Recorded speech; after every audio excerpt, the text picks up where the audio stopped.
Television can be a dizzying medium, a medium of impression. We in the TV business used to talk of it as a mirror, a window on the world. But nobody much pretends anymore that TV is really a picture of reality. No, television isn't a science, but an art. And I suspect most of us are of the Impressionist school. We acknowledge it, and you probably should too.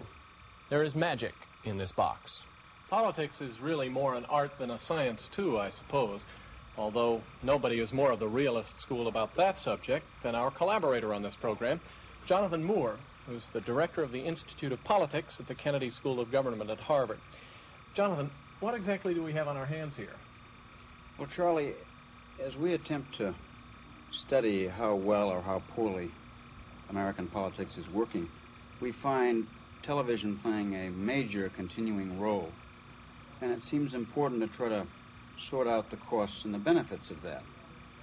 Is television so immediate, so pervasive, so seductive that it's giving us black magic out of that magic box of yours? It may be that television tends to undermine some of our traditional political institutions like political parties and like Congress without there being an adequate substitute to play their crucial role. There are other issues. Television now touches almost every part of our lives, from the products we buy to the people we elect to run the country. Audience research tells us that every night, more than 50 million Americans sit down to watch one of the evening newscasts. The average story on these shows is less than 2 minutes long. Does television's lack of depth make it harder for us to understand and for government to solve major problems like inflation or energy? Television can help unify the country. Americans have shared, vicariously participated in, moon landings and other great historical events. But some say TV encourages people merely to be spectators, to substitute watching for participating in the political process. Can that be harmful? And is it possible that television tends to fragment as well as unify the country?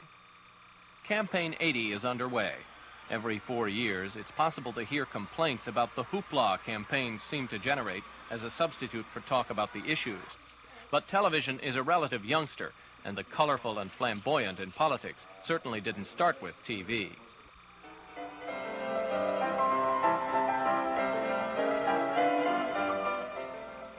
Our brave Rough Rider Teddy Roosevelt, he might have been great television, although he did have a rather high, unimpressive voice. Franklin Roosevelt was a media master, but could he have concealed from television, as he did from much of the public much of the time, that he was a cripple in a wheelchair? Television took its first tentative steps into politics in the 1950s. One of the first TV speeches ever remains one of the most celebrated. Pat doesn't have a mink coat, but she does have a respectable Republican cloth coat.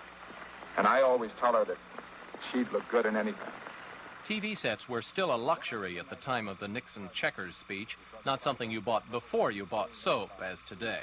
But politics on television, while crudely produced by today's standards, was already packing plenty of punch.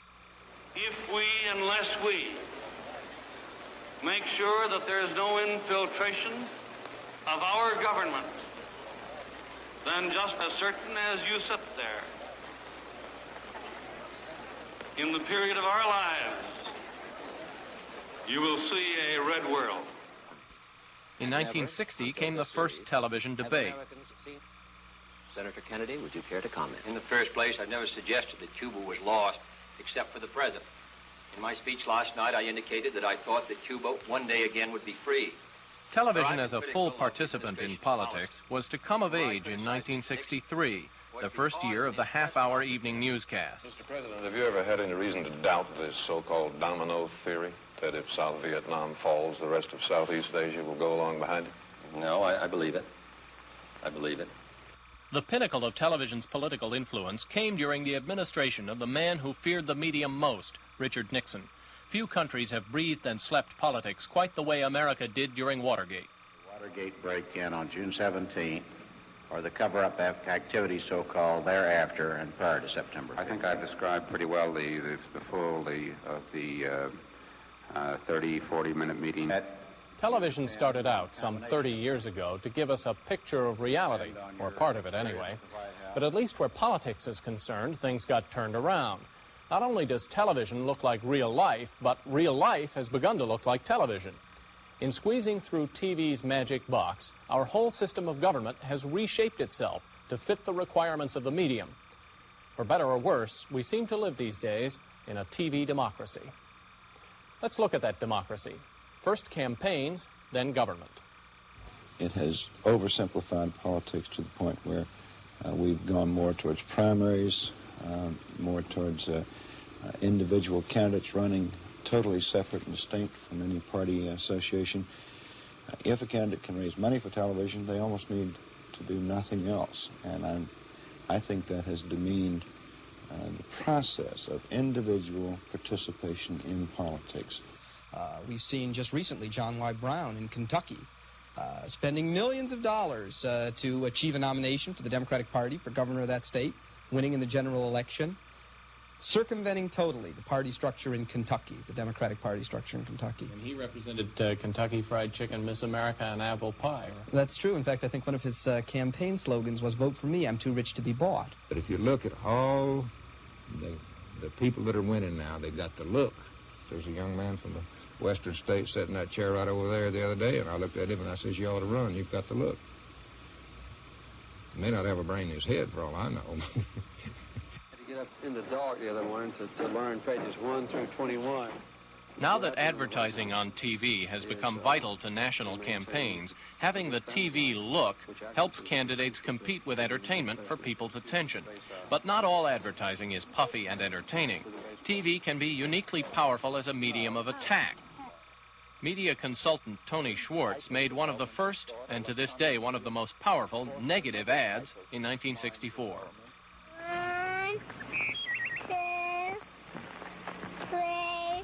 The commercials, in essence, was the statement that could have come out of the Bible.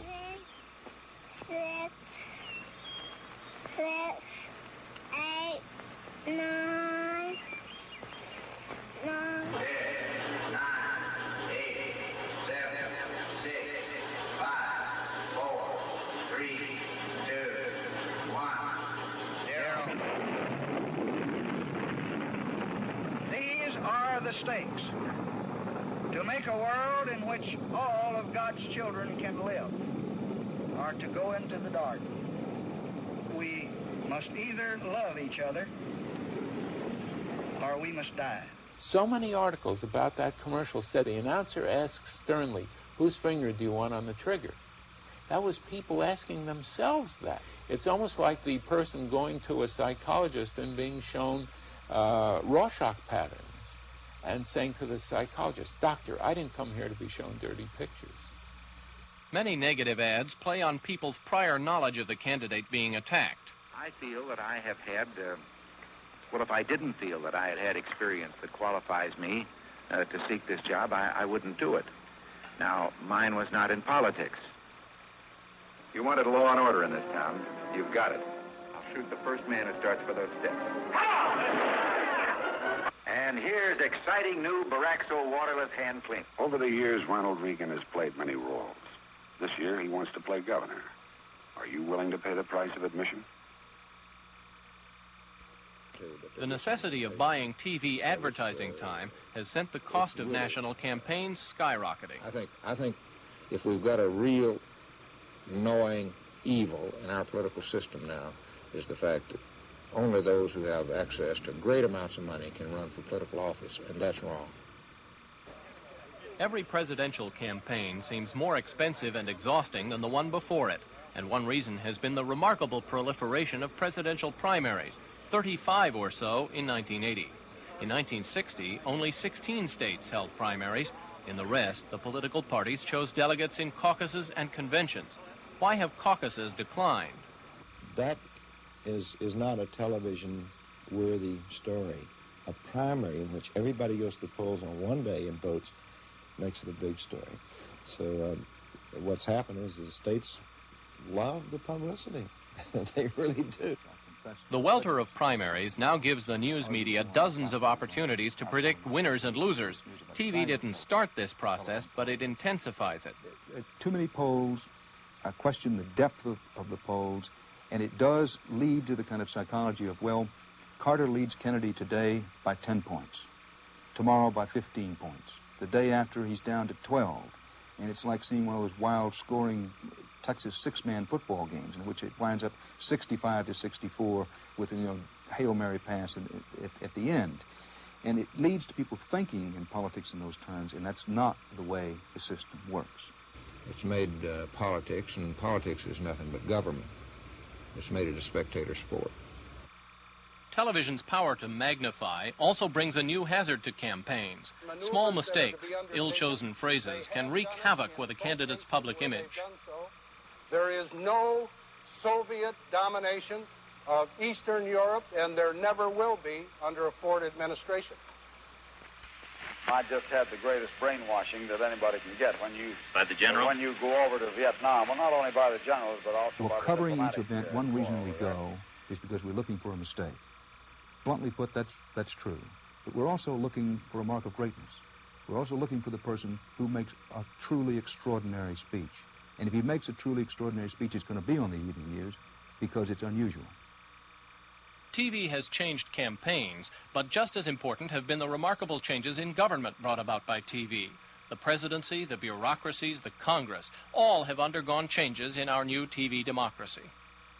My own thinking is that what network television has probably done with Congress is to estrange the public in part from the institution. I think that television, because of the kind of audience it attracts and because of the kind of content it does offer, does tend to make us more hostile and cynical toward our political institutions. And I think Congress has been uniquely susceptible to that kind of effect from television news. As David Brinkley said about Congress, we all know in Washington that Congress can't make instant coffee in 30 days. Republican Chairman Bill Brock says TV's contributing role in weakening the political parties by helping candidates campaign as individuals has affected the Congress. The pendulum has swung from one extreme to another, the extreme of totally authoritarian rule in the Congress to almost an anarchistic system where there is no governance, no process, no system by which you can logically consider legislation. Today, it is impossible to find in Congress a national set of goals. While Congress has been affected by TV, it's also learning to use TV to its advantage. An experiment is underway to televise debate on the floor of the House of Representatives. Presidents, of course, have used television for years, but TV isn't always as helpful to presidents as they would like.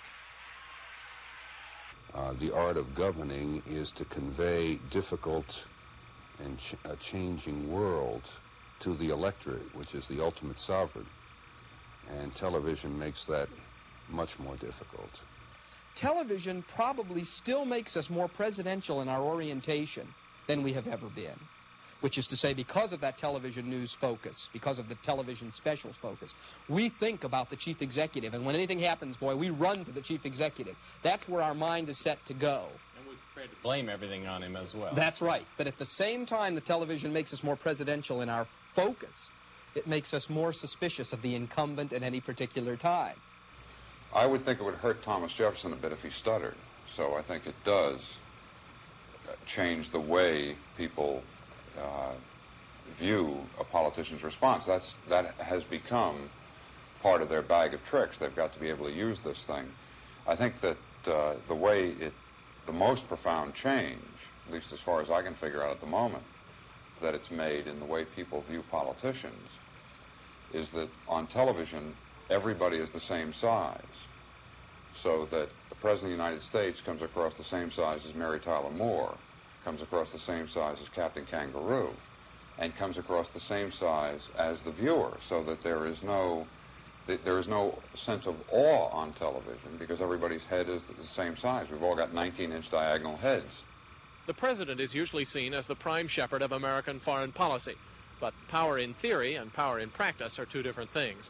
In many cases today, television has become an active and quite independent participant in foreign policy formulation. Two cases in point, Vietnam and Iran.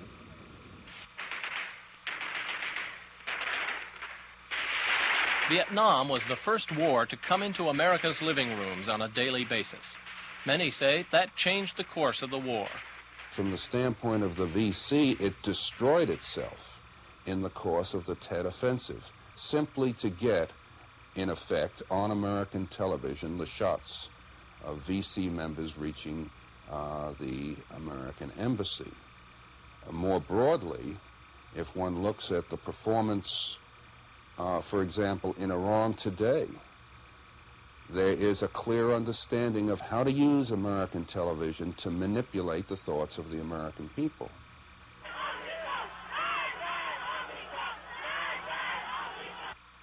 Ayatollah Khomeini was clearly aware of television's influence in the American political process.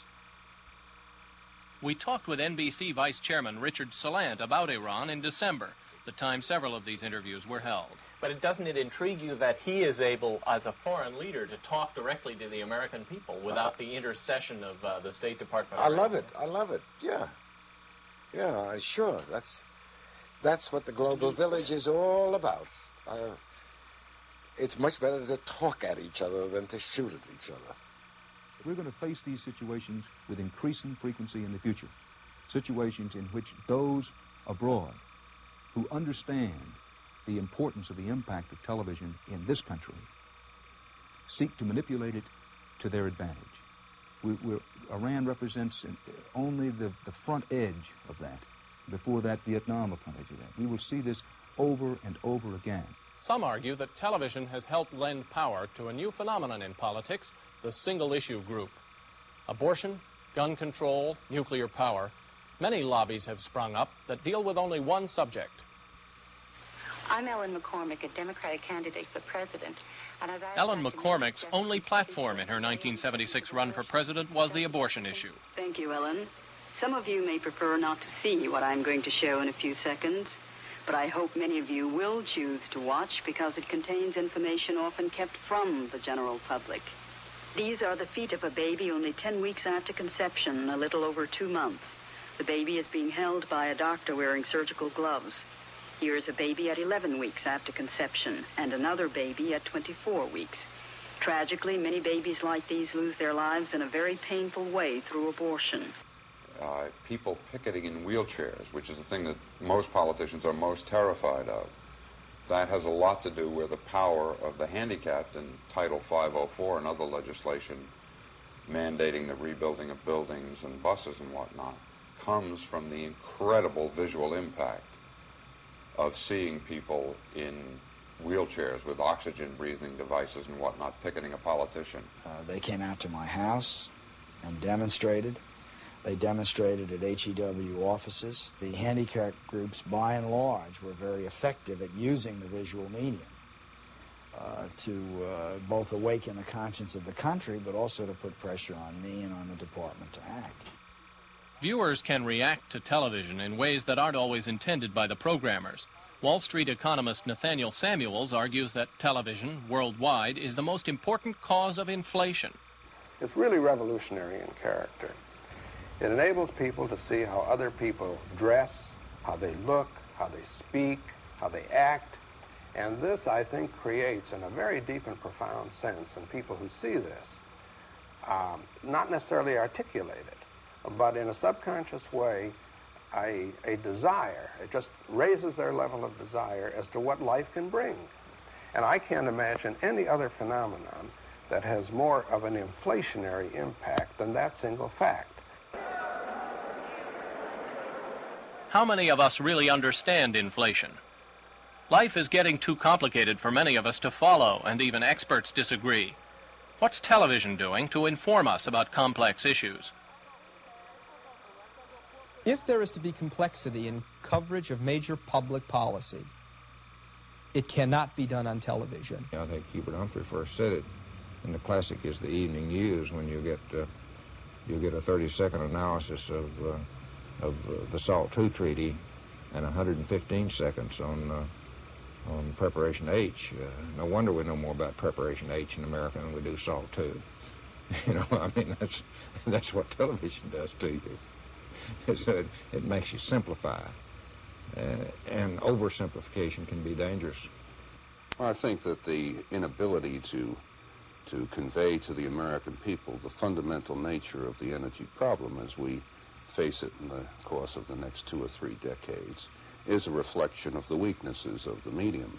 The energy problem in the public's mind became something like a war on the oil companies, or forcing the oil companies to disgorge more oil, instead of what is a fundamental geological problem for all of mankind, and for the United States in particular. For the next decade or decade and a half, the energy problem is a problem in foreign policy. If you want deep philosophical thought about the energy problem, I frankly don't think television is capable of giving it to you. We can do better than we have. But when we set aside 3 hours for energy, which I know that both CBS and NBC have done, and perhaps ABC as well, then what can you do with those 3 hours? And simply because it's serious, deals with a serious subject, and simply because it's dull, doesn't mean that it's worthwhile. The fact, then, that the world is complicated doesn't scare you vis-a-vis the potential of television to deal with it? No, you put it exactly right. It doesn't scare me vis-a-vis the potential. It scares me vis-a-vis the actuality. If TV doesn't give us enough on complicated issues, and if we rely mostly on TV for our information, are we less informed now than before television? A lot of the dialogue about television and the terrible things it's done, and people are getting this canned news, et cetera, et cetera, et cetera, seems to be based on the assumption that all those people were subscribing to the New York Times before television, and they weren't. Those people basically were getting a lousy information, if any. There are many advantages to television. I think people are better informed than they've ever been. There is a limit to what we provide. There's a limit to what we can provide in television. And to anybody who says to themselves, I watch television, so I'm pretty well informed. As one who's in television, make my living in it, very proud of what we do, I have to say, if you believe that, you will believe that a frog could whistle Mozart. It simply is not true.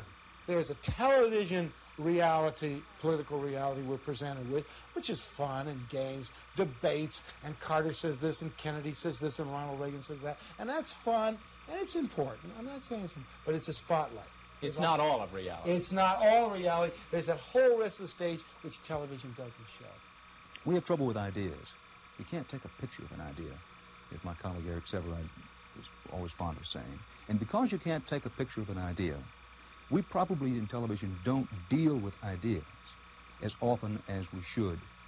But I cannot say that the problem here is network television.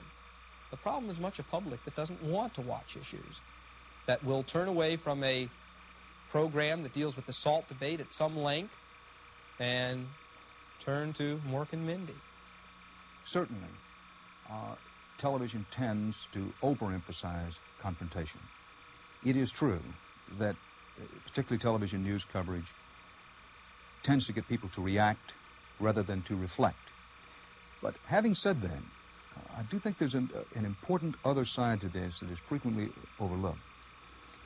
That people tend to remember the confrontations they see on television, and they tend not to remember the reflective pieces. And you can say, well, rare as they may be, that the responsibility works two ways. This is what I'm trying to say. There's a responsibility on the viewer, and that responsibility on the viewer is to listen and to watch and to reflect himself. The responsibility is not simply ours to grab everybody by the coat lapels every day and say, listen, don't react to what we're about to show you, reflect. And what of the future of television? Charles Ferris, chairman of the Federal Communications Commission, is worried about the implications of a new electronic system being tested in Columbus, Ohio. Called Cube, it lets viewers vote instantly on things they see on TV with the push of a button in the living room. What if that idea were to spread? The notion of having this electronic form of democracy where everyone participates instantaneously in public policy questions, I think undermines significantly the Republican form of government that we have in our society. It's Republican, as you know, in the sense that it's elected representatives who are sent to their legislator to be able to digest fully the issues and to reflect and to bring to bear conscience and conviction onto issues before the ultimate judgment is made, and to replace that with some form of whimsical polling of the entire nation, I think could affect significantly the basic structure of our country and how our decisions are made. we went back to Jonathan Moore, our collaborator at the Institute of Politics at Harvard, for some reflections. Well, Jonathan, we've heard a lot about television on this program. Maybe it's confession time. Maybe we have to come out of our glass house. I mean, we've heard that television is limited, it's superficial, you can't take a picture of an idea, and so on. Well, of course, this television show suffers from all of the liabilities of any other television program. There's all kinds of good, intelligent, subtle stuff we had to leave out of the show because we either thought it would be too boring or too complicated or wouldn't fit into our 28 minutes and 38 seconds. For that matter, what I'm doing right now is essentially a performance. So, Jonathan, I wonder whether we don't have to add this irony to our list of messages for the show and say that we're a victim of our own premise. Well, there are many ironies in the show, but any medium which seriously examines and criticizes itself can't be all bad.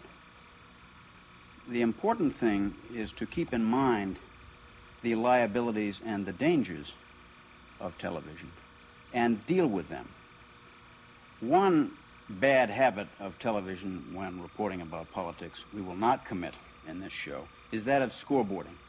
That is to say, we're not going to conclude by saying that on balance television is more harmful to politics than helpful. It's like any other technology. You've got to use it rather than permit it to use you. I think that we're sitting here 30 years after the invention of the printing press trying to figure out what it will do to society. The printing press, in fact, destroyed monarchy, led to the fact that we live in a democratic country, if you believe those theories of history, and I do. Television is bigger than the people that use it. It's not a medium, it's an environment. It changes the way people live and think and are, and you've got to, all of us have got to figure out what our relationship to that is.